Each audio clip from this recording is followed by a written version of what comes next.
34장 모세오경 맨 마지막 강해입니다.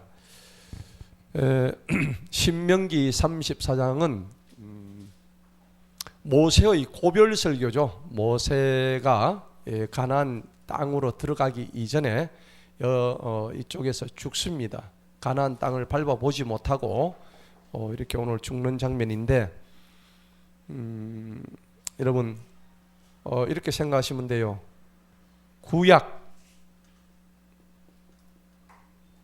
구약과 신약,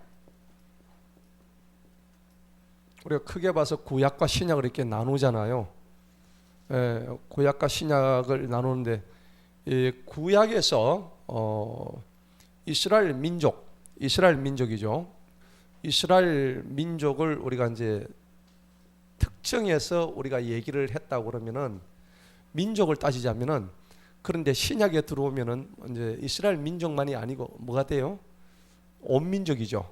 맞습니까? 대상이 이렇게 바뀐다는 겁니다. 자, 그리고 오늘 신명기 34장에서 주인공이 누구예요? 모세죠. 모세입니다. 자, 구약의 모든 이렇게 출애굽하는 역사, 출애굽이죠. 출애굽을 해서 가나안 땅에 들어가는 것이 그들의 구원의 여정이었습니다. 그렇죠? 근데 구약의 중요한 인물이 누구냐면은 바로 모세예요. 맞죠? 근데 이 모세가 신약으로 들어오면 어느 분으로 바뀌어요? 예수님 바뀌죠.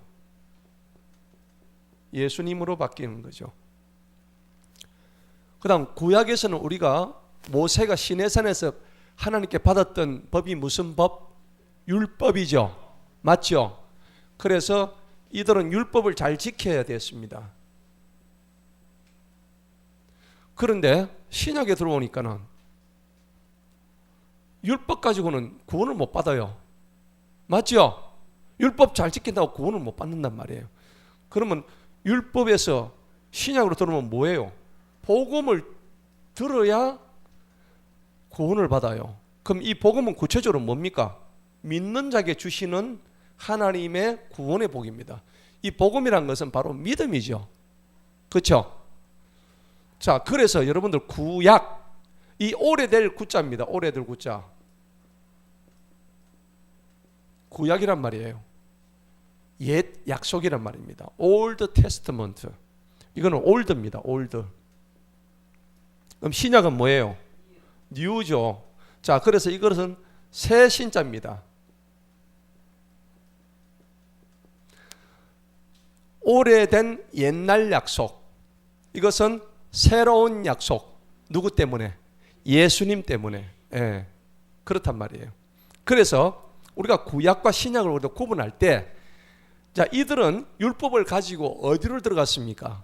어디로 들어갔냐면은 성막에 들어갔어요. 혹은 성소죠. 성소에 들어갔단 말이에요. 그죠? 그렇지만 우리가 신약에 들어오면 이 복음이 누구의 피로 의해서 됐죠? 예수님의 피로 됐죠. 그러니까 이게 바로 십자가의 복음이에요. 십자가. 그리고 내 자신이 바로 성전이 된 거예요. 성막이 없어지고 우리 스스로가 성전이 된 거예요. 뭐로 인해서? 십자가의 보혈로 인해서. 맞죠? 예. 자, 이게 우리가 크게 볼 때 구약과 신약의 큰 차이라는 겁니다. 그런데 오늘 신명기 34장은 어떤 거냐니까, 이 모세가 이제 죽어요. 구약의 가장 중요한 인물이었던 모세가 죽는 게 신명기에서 끝나버린단 말이에요. 그 다음에 나오는 게 뭐죠? 여호수아죠. 여호수아. 그러면 신명기는 출애굽을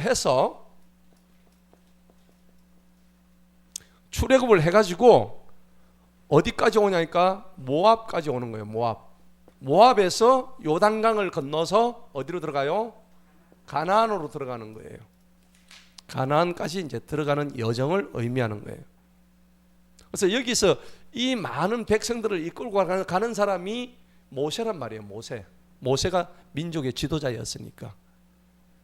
그래서 우리가 율법이라고 그럴 때 모세의 율법이라고 우리 얘기하죠. 모세의 율법이라고 그래요.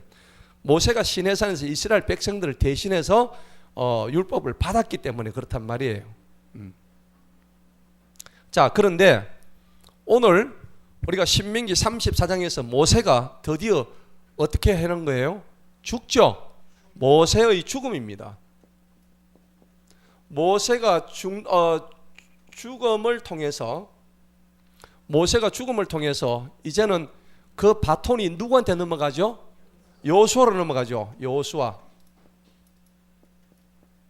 이 여호수아는 다른 말로 하면 예수아 됩니다. 예수아. 맞죠? 예. 예수아는 나중에 나오는 누굴 의미하죠?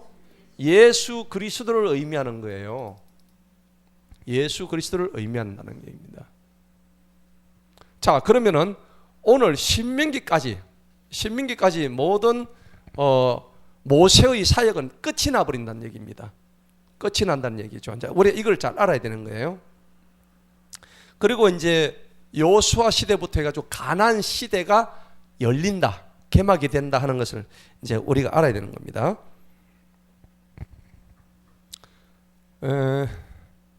이제 우리가 이제 요 장면에서 모세의 율법이 어떠한 역할을 했는가 하는 것을 이제는 우리가 모세의 죽음을 통해서 완전히 이제 율법에 대한 정의를 완전히 내려주고, 그 다음에 이제 가나안 시대로 들어가면서 어떻게 그 율법의 그 적용이 어떻게 되고 있고, 그리고 나중에 신약 시대 들어와서 이 율법 가지고는 우리가 구원받을 수 없다는 것을 다시 한번 깨우쳐주고 있는 장면을 우리가 이해를 해야 됩니다.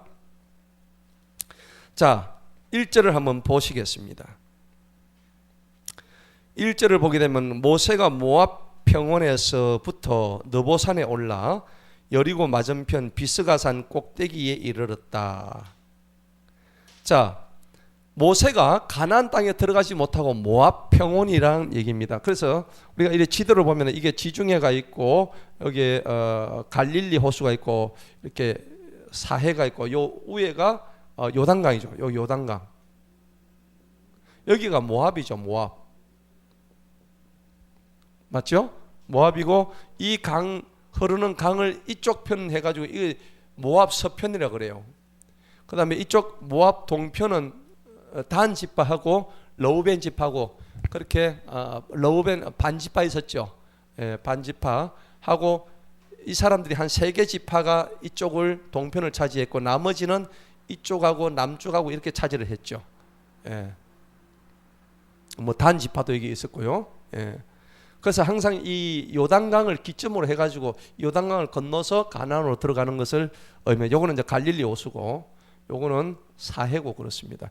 여기는 뭐죠? 지중해 바다죠. 네, 바다고 여기 이스라엘이에요. 네, 이렇게 되는 거죠. 자, 그런데 오늘 보니까는 모압 평원에서부터 느보산에, 이 느보산이라는 것은 여기 이제 요단강 올라가기 전에 이쯤이 있어요. 여기 산이 굉장히 높아요. 느보산 맞은편에 비스가산 정상 꼭대기에 올라가면은 이 바다가 다 보여요. 이쪽 바다가 다 보여요. 산이 높기 때문에. 그다음에 여기서 저 가나안 땅 밑쪽으로도 보이고, 그다음에 이쪽 동편까지 이쪽 다 보이고 그렇게 되는 거예요. 이제 모세가 이 산에 지금 올라간 거예요. 죽기 전에. 왜? 하나님이 그쪽에 올라서 네가 이제 한번 봐라. 네가 들어가지는 못하지만, 네가 발을 밟지는 못하지만, 네가 네 눈으로 지금 너희 백성들이 들어갈 땅을 네가 직접 보아라, 이 얘기입니다.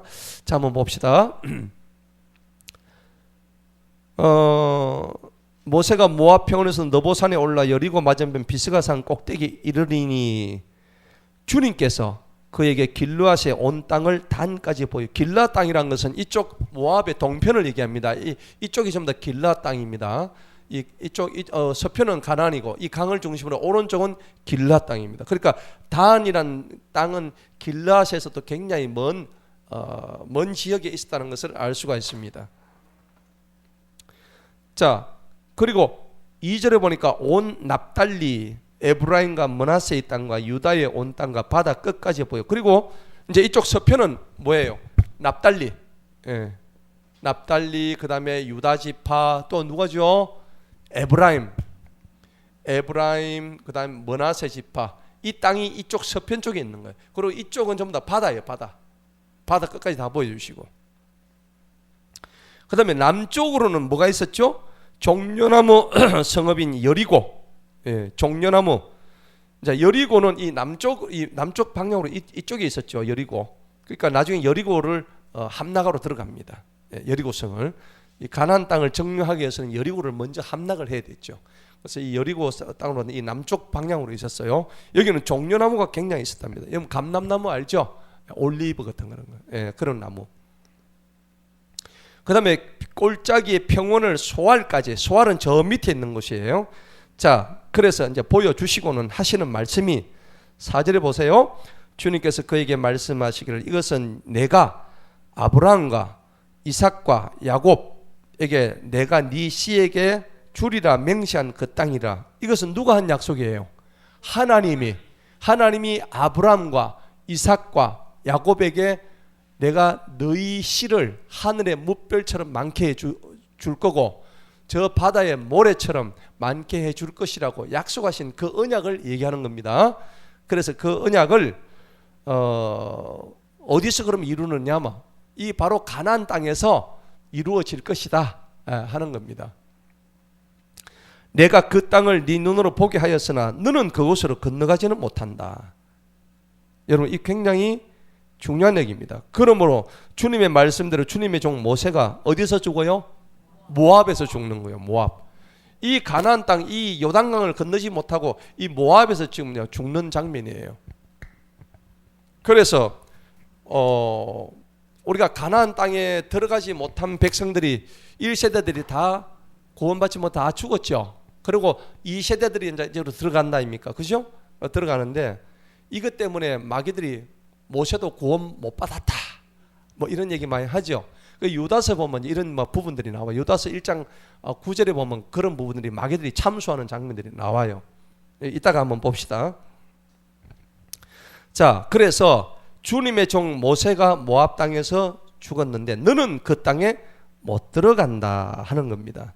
자, 여기서 우리가 오늘 중요하게 알아야 될 내용들이 좀 있습니다. 이제 율법에 관한 얘기죠. 율법. 모세라 그러면은 뭐 대표적인 모세를 대표하는 이 단어가 율법입니다. 율법. 자, 모세는 민족의 지도자로서 출애굽을 행했던 지도자였습니다. 그런데 이 출애굽, 애굽이 어디입니까 지금에? 어디예요? 이집트잖아요. 맞죠? 이집트란 말이에요. 출애굽이란 것은 이집트를 탈출한다는 얘기입니다.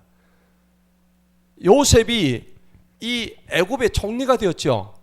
해가지고 200만, 300만 이렇게 많은 숫자가 되었는데 자꾸 강성해지니까는 애굽의 바로 왕이 도저히 얘들을 놔두면 안 되겠다. 그러니까 이제 하나님께서 모세라는 민족의 지도자를 갖다가 왕궁에서 이제 물에서 건져냈다 해가지고 모세를 자라게 해가지고 그런데 이제 그 모세를 통해서 자기 민족을 탈출을 시키는 그 누구의 계획이에요? 하나님의 계획입니다. 그래서 이 출애굽이란 것은 전적으로 하나님의 언약입니다. 근데 이 출애굽 할 때에 중요한 것은 뭐냐니까 6월절의 역사가 나타납니다. 패스오버 하는 겁니다. 패스오버라는 것은 무엇을 이렇게 지나간다 하는 겁니다. 지나간다는 얘기죠. 그런데 여기서 이 6월절에서 어린 양의 피가 들어갑니다. 어린 양의 피가 들어가죠. 그러니까 이것은 결국은 누구의 죽음을 의미해요? 나중에 예수님의 죽음을 의미합니다. 그러니까 예수님의 피를 상징하는 겁니다. 그렇죠? 예. 6월절의 역사가 출애굽을 통해서 일어나는 거예요. 그러니까 우리는 사실은 다 출애굽을 한 자들입니다. 아멘? 애굽이란 것은 뭘 얘기하면 세상을 의미하거든요. 세상에서 빠져나와서 하나님 나라에 우리는 들어갈 권세가 있고 현재 들어왔다라고 선언하시는 거예요. 아멘? 예. 그래서 출애굽을 하는데 이 출애굽을 할 때 혼자 온 게 아니고 누가 필요했냐니까 바로 민족의 지도자, 이 바로 모세가 필요했던 거예요. 모세의 역할이 필요했다는 겁니다.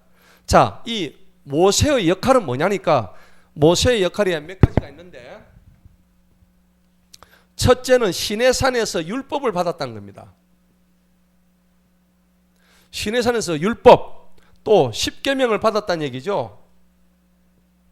시내산에서 율법과 십계명을 받았어요.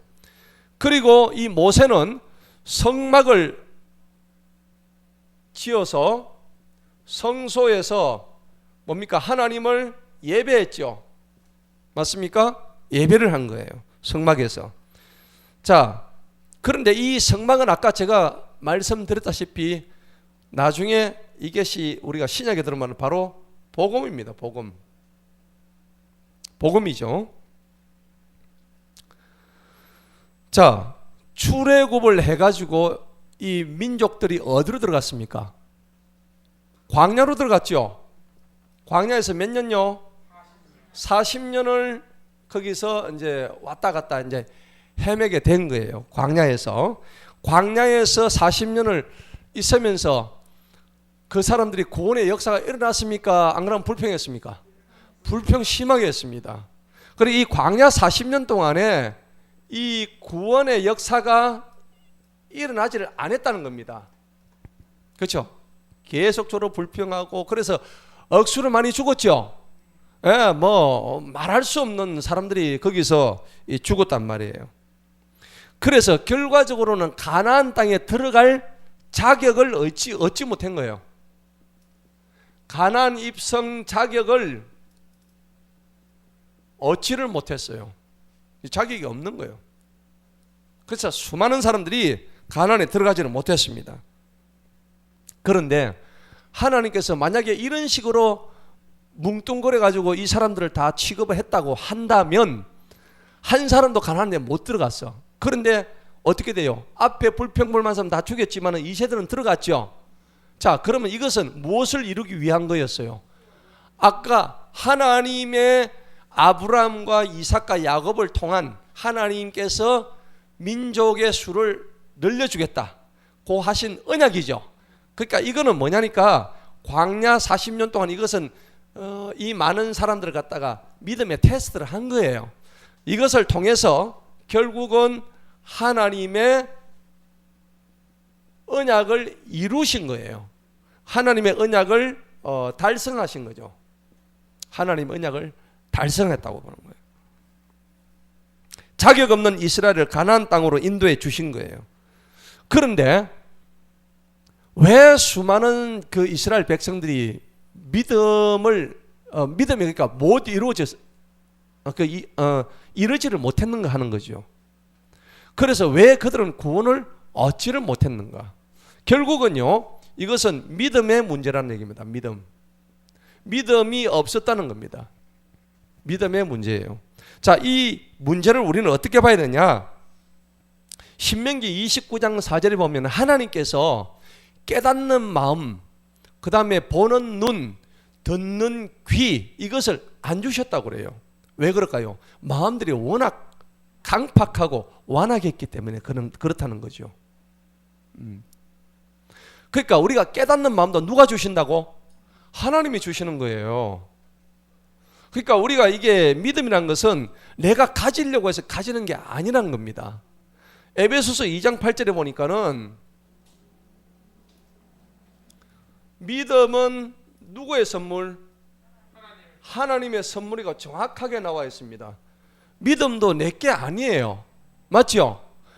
내가 믿어서 나는 진짜 좀 영리하고 똑똑해. 나는 예수님을 믿으니까. 이거 아닙니다. 여러분 뭐 그러면은 똑똑한 사람이 예수 더 잘 믿게요? 절대 그런 거 아닙니다. 그렇지 못한 사람이 예수님을 더 잘 믿어. 예.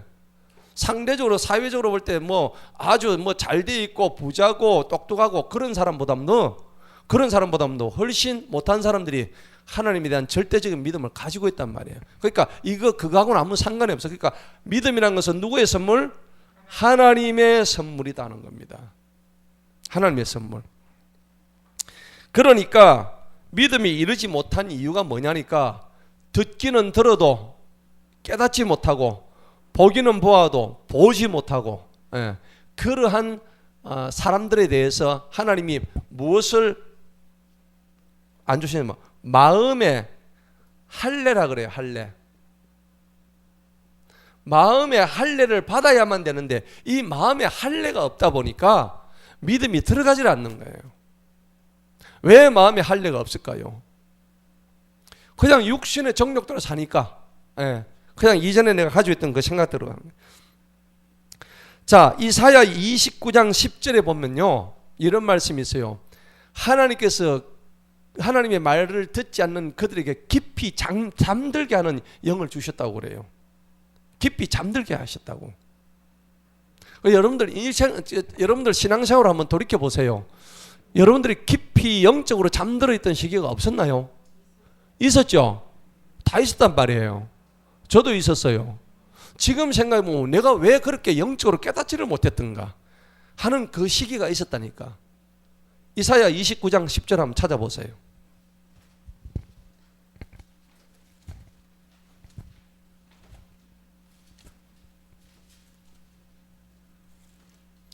하나님께서 그렇게 만드셨다는 겁니다.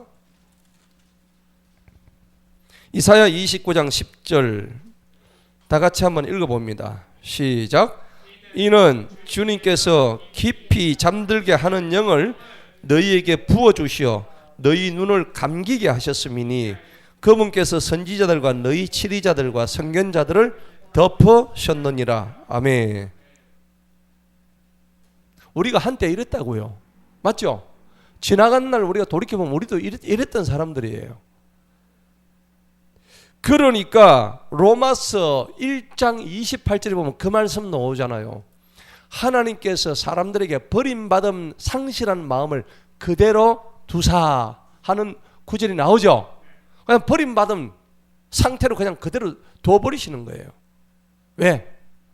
마음에 할례가 없기 때문에. 아무리 얘기해도 못 알아들으니까. 그러니까 이제 혼미한 심령을 가지고 있는 사람들한테 이렇게 이제 계속 말씀을 하시는 거예요. 잠언에 보면 우리가 6장을 엊그제 읽었지만은 6장 8절에서 10절 보면은 좀 더 자자, 좀 더 졸자, 이 게으른 자여, 네가 언제쯤 깨어나겠느냐, 그 말씀 있죠. 보셨죠? 여러분, 바로 이게 사람들의 그 마음이에요. 영적으로 깨어날 수 없다는 거예요. 중요한 말씀이거든요. 만약에 네가 그렇게 좀 더 자고, 이 좀 더 잔다는 것은 이 뭡니까? 집에서 잠을 많이 잔다 그런 뜻보다는요, 물론 그런 것도 포함이 있어요. 근데 여기 그 잠언 6장의 말씀은 영적으로 잔다는 얘기입니다. 그렇죠? 좀 더 자자, 좀 더 졸자, 피곤하면 자야죠. 그런 뜻이 아니고 영적으로 좀 더 자자, 좀 더 졸자 하면은 가난이 군사처럼 온다고 그 잠언 말씀에 돼 있잖아요. 그렇죠. 뭐 영적으로 게으르면은 육적으로도 나태하게 돼 있어요. 그죠? 예. 영적으로 예를 들어서 내가 내일 아침에 새벽기도 가야지 딱 생각하고 있으면은 눈이 떨어져요, 안 떨어져요? 그래도 안 떨어지는 사람이 있어요.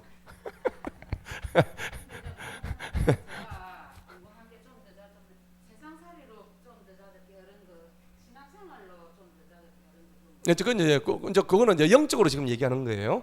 그래서 우리가 영적으로 게으르다 보면 육적으로도 뭐 게으르게 돼 있어요. 그런데 육적으로 굉장히 부지런한데 영적으로 이거 뭐 전혀 깨달음이 없는 사람이 많단 말이에요. 그런데 잠언 6장 말씀은 바로 그런 얘기예요. 영적인 어떤 깨달음을 가지고 얘기하는 거예요. 자, 그래서 상실한 마음에 로마서 1장 28절에 그대로 내버려 두신다는 하나님의 말씀이 있어요. 그러니까 결국은 믿음의 이스라엘 백성들의 믿음에 이르지 못한 이유는 뭘 못 받아서 그래요? 마음의 할례를 못 받은 거예요. 육신의 할례가 아니라 내 마음의 할례를 받아야 되는 거예요. 우리 모두가 마음의 할례를 받은 자죠. 그렇기 때문에 우리가 오늘 이 자리에 있는 거예요. 아니면 오늘 이제 집에서 텔레 보고 있죠. 왜 이 자리에 와? 예. 자, 믿음을 받기 위해서 마음의 할례를 받아야 되는데 여러분 마음의 할례를 받게 되면 그때부터 하나님과 나하고의 이제 교제가 이루어지면 누가 찾아오셔요? 성령님이 그때 오시는 거예요. 그래서 성령님이 오시옵소서. 성령님. 그러니까 우리 성령 찬송 굉장히 많이 하잖아요. 그죠? 성령이 오셨네, 성령이 오셨네. 그 찬양 많이 하잖아요. 성령이 오셔야 되는 거예요. 그분이 오셨다. 그분이 오시면 모든 것이 안심이죠. 자유함이 생기죠. 예, 그래야 되는 거예요. 근데 이제 성령님이 오시게 되면은 우리로 하여금 뭘 깨닫게 해주시느냐면은, 성령이 우리 속에 있으면 항상 뭐가 조명이 되느냐면은 이 죄란 것이 조명이 돼요. 맞죠? 아니요, 예수 안 믿는 사람은 내가 죄를 져도 그게 죄인 줄을 모른다니까. 여러분 안 그랬어요? 맞죠? 저도 그랬어요. 성령님이 오시면은 내 마음속에 죄를 조명을 해주셔요. 내가 이를 죄를 짓잖아요. 야, 그건 너 지금 죄 짓고 있잖아. 아, 그렇지, 이건 죄지 하고 자기가 느끼는 거예요. 그러니까 내 속에 누가 탄식해요? 성령님이 탄식하시는 거예요. 그 다음에 죄만 깨닫게 해주는 게 아니고 또 뭐예요? 의도 깨닫게 해주시는 거예요. 맞죠? 죄와 의와 그 다음에 우리가 제일 중요한 구원받기 위해서는 우리가 죽으면 하나님의 뭘 받아요? 심판받죠. 와, 오늘 빙고. 성령님이 오시면 세 가지를 조명케 하신다고요.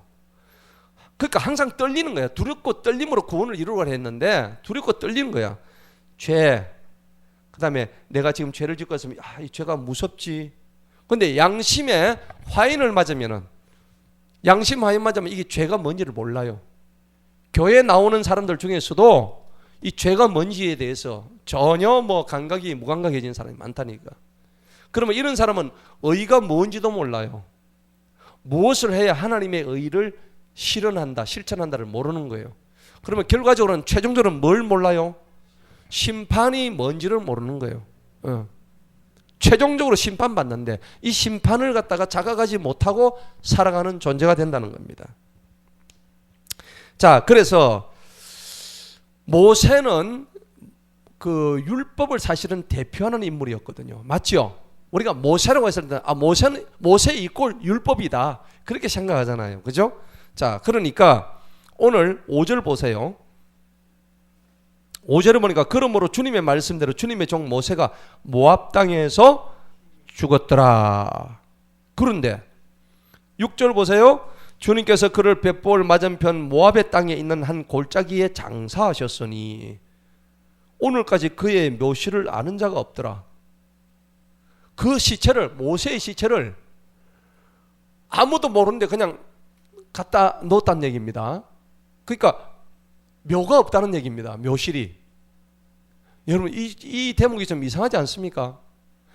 그 위대한 민족의 지도자, 그 위대한 모세의 모세 지도자가 어떻게 묘실이 없을 수가 있나요? 근데 이 대목에서 우리가 본다면은 이스라엘 백성들이 얼마나 그 당시에 우상숭배가 심했는지, 죽은 사람에 대해서 우상숭배를 한 기록이 많이 나와 있습니다. 하나님은 이것조차도 단절시키기 위해서 모세의 묘지를 아예 없애버렸다는 겁니다.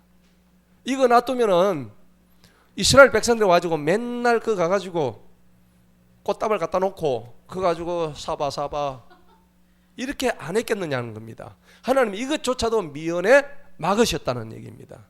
예. 하나님의 뜻이 굉장히 심오한 뜻이 있다는 거죠. 그리고 이런 것을 왜 여기에 표현해 놨는가, 그것을 우리가 알 수 있습니다. 결과적으로 모세가 아까 얘기했다시피 가나안 못 들어가는 것은, 이 모세는 율법을 상징하는 사람입니다. 율법, 그죠? 그래서 이 가나안 땅에 못 들어갔단 말이에요. 그러니까 모세는 여기서 죽었다, 죽음을 의미하고 있는데, 율법은요 율법 가지고는 구원 못 받는다고 이제 성경에서 많이 나와 있는데, 율법은 이 갈라디아서 3장 23절, 24절, 25절에 보면은 율법은 그리스도께로 가는 몽학선생, 초등학교 교사, 초등교사 정도의 역할만 한다, 그렇게 표현되어 있죠. 한번 볼까요? 갈라디아서 한번 봅시다. 율법과 그리스도의 관계에 대해서 잘 나타내주고 있습니다.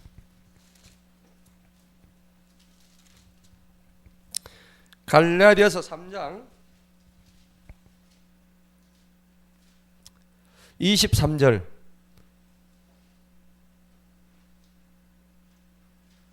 한번 읽어봅니다. 시작. 그러나 믿음이 오기 전에는 우리가 어디에 매였죠? 율법에 매였죠. 우리가 율법적인 생활을 한단 말이에요. 믿음이 오기 전까지.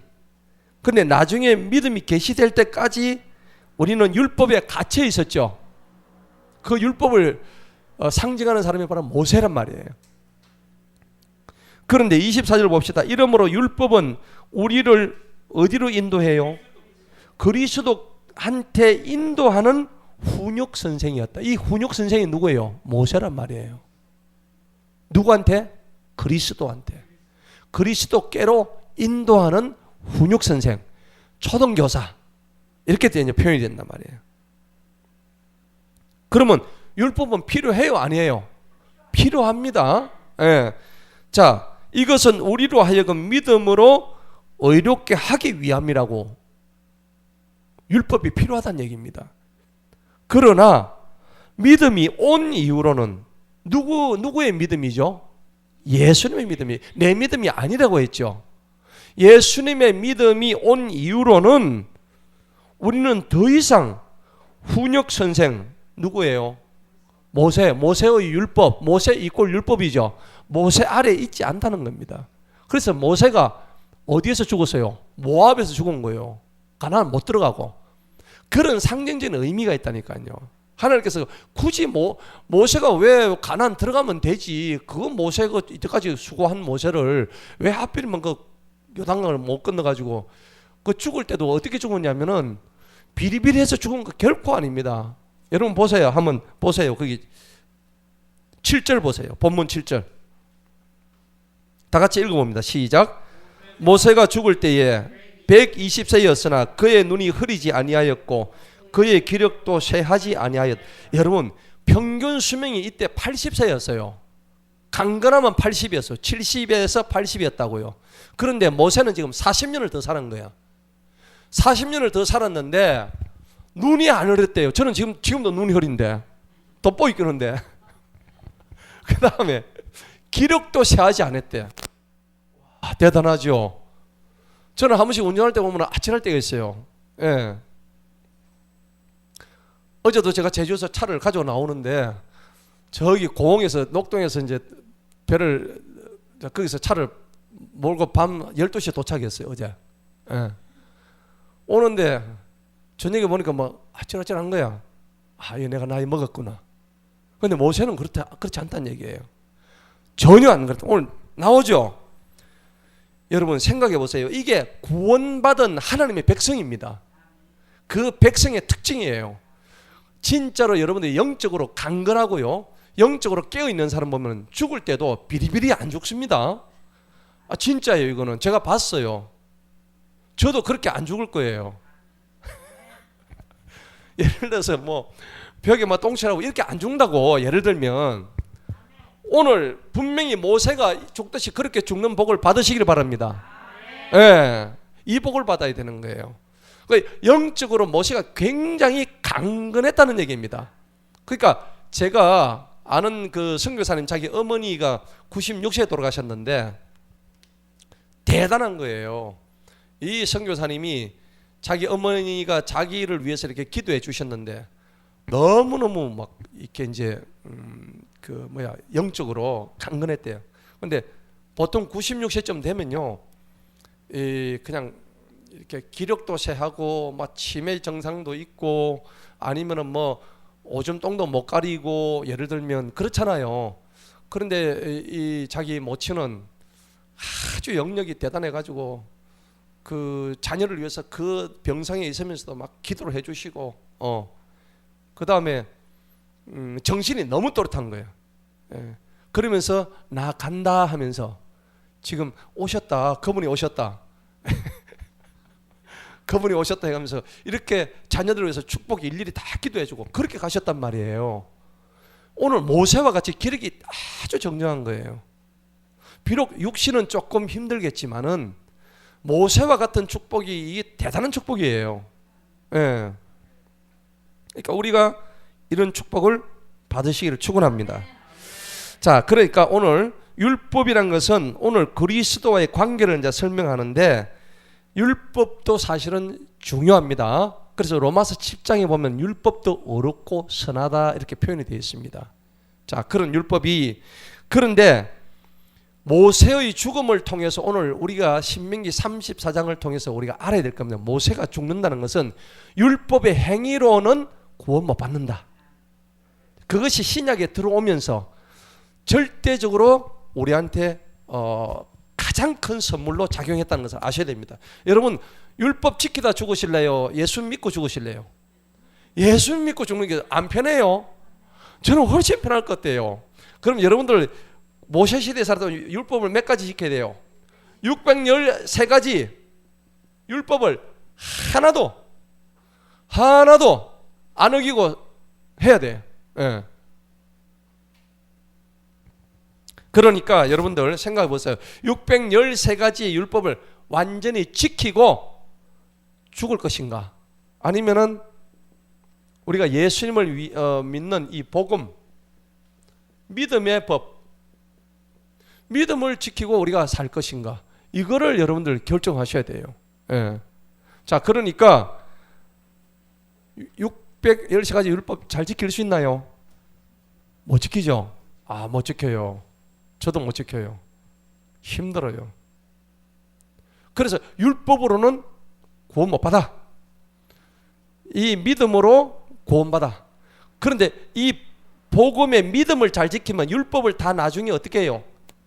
다 이루죠. 맞죠? 이게 먼저가 아니고 이 믿음을 가지면 율법 이걸 모두 다 온전케 하러 오셨다고 마태복음 17장에 내가 율법을 없애기 위해서 온 게 아니야. 모세의 율법 613가지를 내가 온전하기 위해서 왔다고 성경에 그렇게 기록되어 있단 말이에요. 마태복음 5장 찾아봅시다.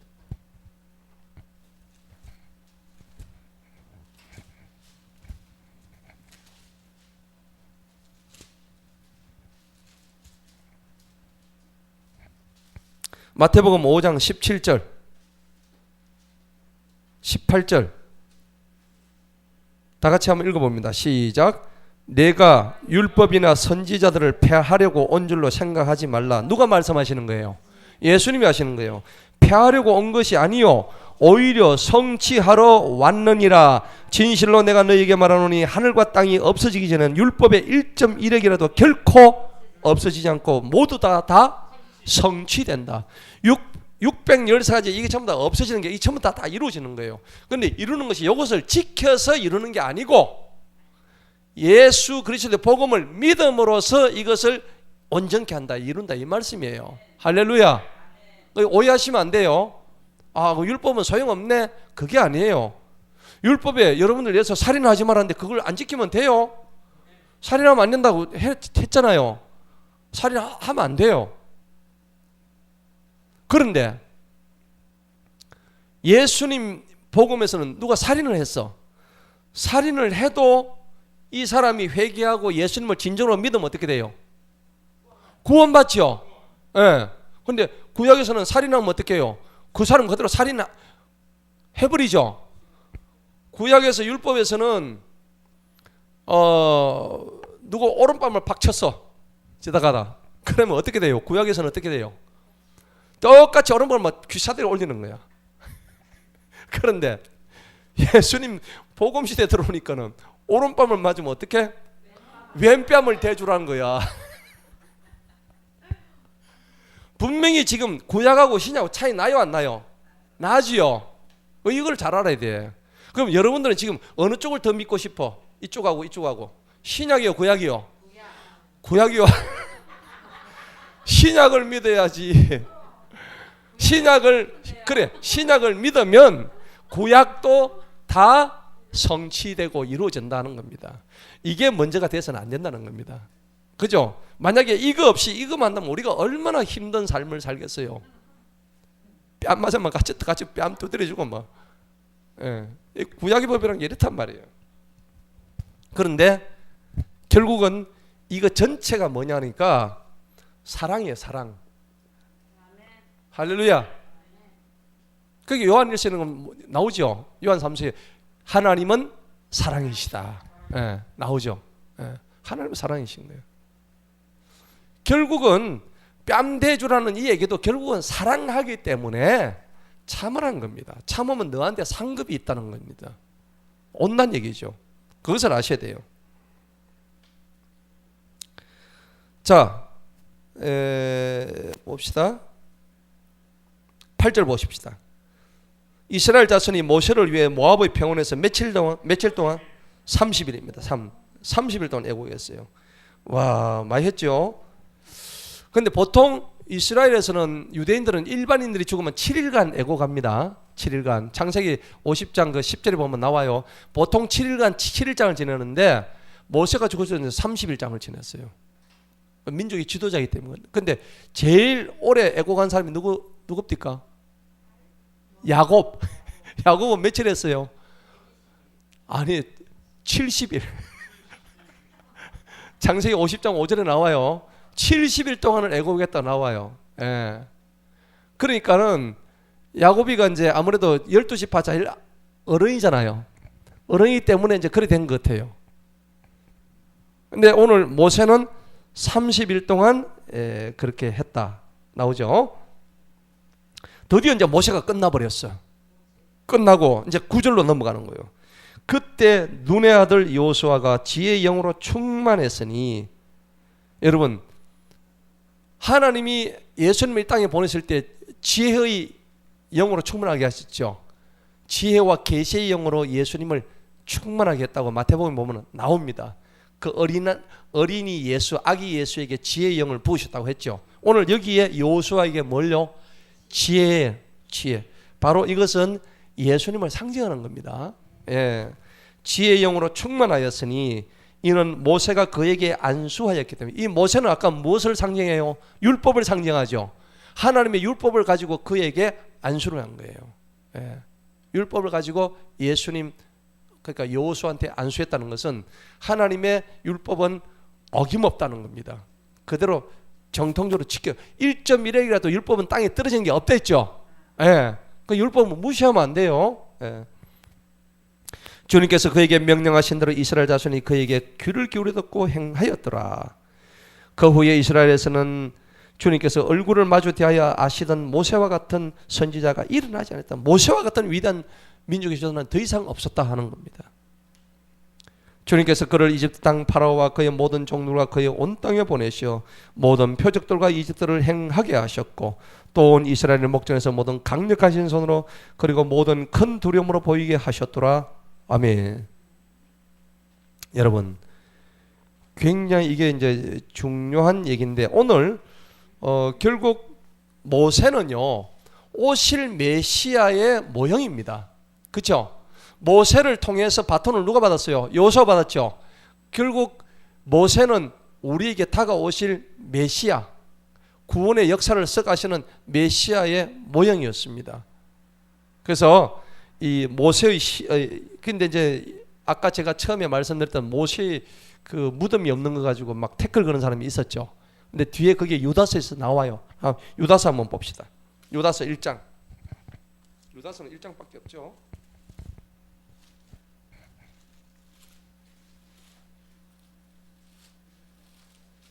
유다서 1장에 보니까 모세의 시체,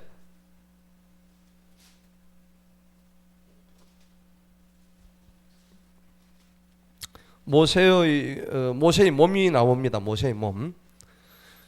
자, 9절 한번 봅시다. 9절. 참으로 천사장 미가엘도 모세의 몸에 대하여, 이 모세의 몸이 뭐예요? 유다서 1장 맨 뒤쪽에 있어요. 예. 9절. 9절에 보면은 참으로 천사장 미가엘도 모세의 몸에 대하여, 이 모세의 몸이 뭐냐면 죽은 시체를 의미하는 거예요. 예. 모세의 시체 아까 얘기 나왔죠. 그 묘실이 있어요, 없어요? 없죠. 없애버렸단 말이에요. 자, 하나님께서도 모세의 몸을 없앴다는 것은 아까 혹여나 모세의 묘를 통해서 우상 숭배할까 봐서 그랬는데, 여기 하나 더 의미를 부여한다 그러면 모세의 몸을 없앴다는 것은 율법 자체를 갖다가 폐했다, 폐한다는 의미가 있습니다. 그렇게 생각하시면 돼요. 자, 그런데 이 모세의 몸에 대해서 뭐라고 했는지 봅시다. 참으로 천사장 미가엘도 모세의 몸에 대하여 마귀와 다투어 논쟁할 때, 마귀가 그 봐, 모세도 가나안 못 들어갔잖아. 이제 그 얘기를 하는 거예요. 감히 그를 욕설로 비방하지 아니하고 다만 말하기를 주님께서 너를 꾸짖으시기를 원하노라 하였느니라. 자, 그러죠? 자, 이게 무슨 말이냐? 모세의 이 몸이란 것은 이 개역 개정은 모세의 시체로 되어 있어요. 모세의 시체. 모세의 몸은 결국은 육신이죠. 죽어 이제 없어진 모세의 몸이 중요해요, 안 중요해요? 중요하지 않습니다. 모세의 몸은 그냥 육이에요, 육. 모세의 몸은 육이에요, 바디. 자, 그래서 이 모세의 몸은 죽은 시체란 말입니다. 이 시체는 결국 무엇을 의미하느냐면은 율법의 껍데기를, 형식을 얘기하는 겁니다. 율법의 껍데기. 다른 말로 하면 형식이죠. 율법의 껍데기입니다. 그런데 여러분들, 율법에는 두 가지가 측면이 있어요. 율법의 본질이 있어요. 율법의 본질. 율법은 하나, 첫째 본질이 있고, 두 번째는 형식이 있습니다. 본질과 형식이 다 두 개 다 중요합니다. 예? 뭐 본질만 중요하지 형식은 뭐 중요하지 않아. 여러분, 과연 그렇게 생각하세요? 형식이 중요하지 않아요? 형식도 필요하죠. 여러분, 만약에 제가 오늘 설교하러 왔는데 여기 지금 비키니를 입고 내가 설교를 한다, 아니면 잠옷을 입고 설교한다, 그럼 여러분들 설교가 되겠어요? 안 되죠? 목사님 왜 저 잠옷을 입고 오지? 설교는 하나도 안 들어와. 그것만 보는 거야 지금. 예. 이를테면 그렇다는 얘기입니다. 그리고 이 형식은 이 외연이라고 하죠. 외연. 바깥을 싸고 있는 외연이라 그래요.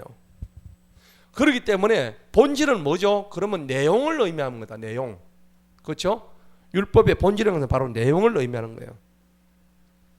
그런데 결국은 모세의 시체는 율법의 형식과 모양만 있다는 얘기인데, 예수님께서는 형식 불필요하다고 주장하는 것은 다 이단이고 형식도 중요하다. 그렇기 때문에 율법의 내용을 버려버리고 형식만 지키려고 하는 그 유대인들, 얘들을 뭐라고 하시는 거예요. 그 여러분들 보세요. 고르반이라는 게 있죠. 유대인들이 자기한테 자기 분모를 공양하지 않고 이건 자기 부모한테 줄 거라 하면서 형식적으로 떼가지고 그것을 교회 하나님 앞에 갖다 바치지도 않고 별도로 떼는 거 있었죠. 이런 거란 말이에요. 예를 들어서. 그럼 이건 뭐냐니까, 이거는 형식에 치우쳐 가지고 본질을 갖다가 제대로 이행하지 않았던 것을 의미하는 거예요. 그러니까 예수님이 유대인들을 아주 뭐라 한 이유가 뭐냐면은 율법의 본질과 형식 둘 중에서 이 형식만 가지고, 껍데기만 가지고 계속 주장하고 했기 때문에 예수님이 유대인들을 뭐라고 하신 거예요. 그래서 사도 바울이 이제 그 얘기를 하잖아요. 사도 바울은 내가 율법에 대해서는 조금도 흠이 없는 사람이었다. 그랬죠? 예. 나는 율법에 대해서는 누구보다 나는 뛰어난 사람인데, 사실은 그 율법의 형식을 잘 지켰던 사도 바울이 실제로는 율법의 본질을 이해를 못한 거예요. 그래서 오히려 율법을 누구보다 잘 안다 그러면은 예수님을 어떻게 돼요?